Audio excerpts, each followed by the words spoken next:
ఈ వీడియో ముందుగా వాయిస్ పెంచుకొని చూడండి. నా వాయిస్ వినపడేస్తుంది కరెక్ట్‌గా. Hello peoples, welcome to my channel. ఈరోజు కొర్రల ఉప్మా ఎలా చేయాలో కూడా రెసిపీ చూపించేస్తా. సింపుల్‌గా ఉంది. అలాగే ఓవర్ నైట్ నానబెట్టేసానండి. ఇది ఓవర్ నైట్ కంపల్సరీ నానబెట్టాలి ఉప్మాకి.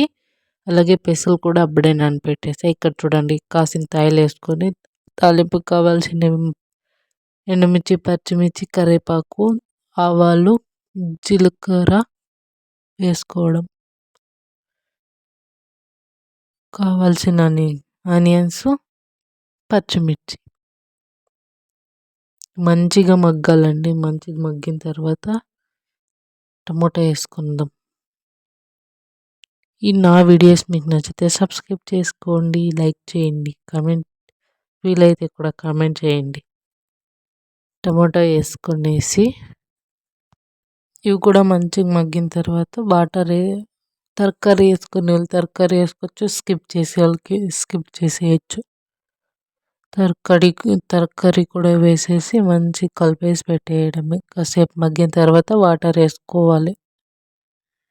ఇక్కడ నేను గ్లాస్కి 3 గ్లాసెస్ వాటర్ పోసా.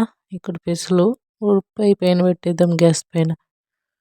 ఆ లోపల గ్రీన్ టీ కూడా కాగిపోయింది. అక్కడ ఉప్మా ఉడికిపోతుంది. ఉప్మాలోకి ఇప్పుడు మంచిగా ఉడికిన తర్వాత ఓవర్ నైట్ నానబెట్టుకున్న కొర్రలు వేసుకుందాం మనం.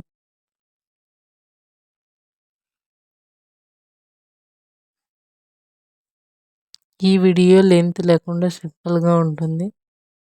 ఫుల్గా చూసేసి నచ్చితే సబ్స్క్రైబ్ చేసుకోండి.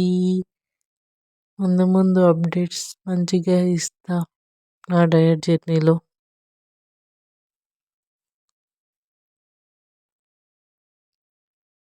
నేను ఇప్పుడు మాత్రం టిఫిన్ ఒకటే చేస్తాను కాబట్టి టిఫిన్కే ప్రోటీన్ ఉండే ఫుడ్ తింటా ఉన్నా అంతే. కానీ మీకు ఒక చిన్న రిక్వెస్ట్ చేస్తున్నా. నేను ఇక్కడితో డయట్ జర్నీని ఆపి ప్రెగ్నెంట్ అయ్యే జర్నీని కంటిన్యూ చేద్దాం అనుకుంటున్నా. ఎవరన్నా కావాలంటే కామెంట్ చేయండి. By by.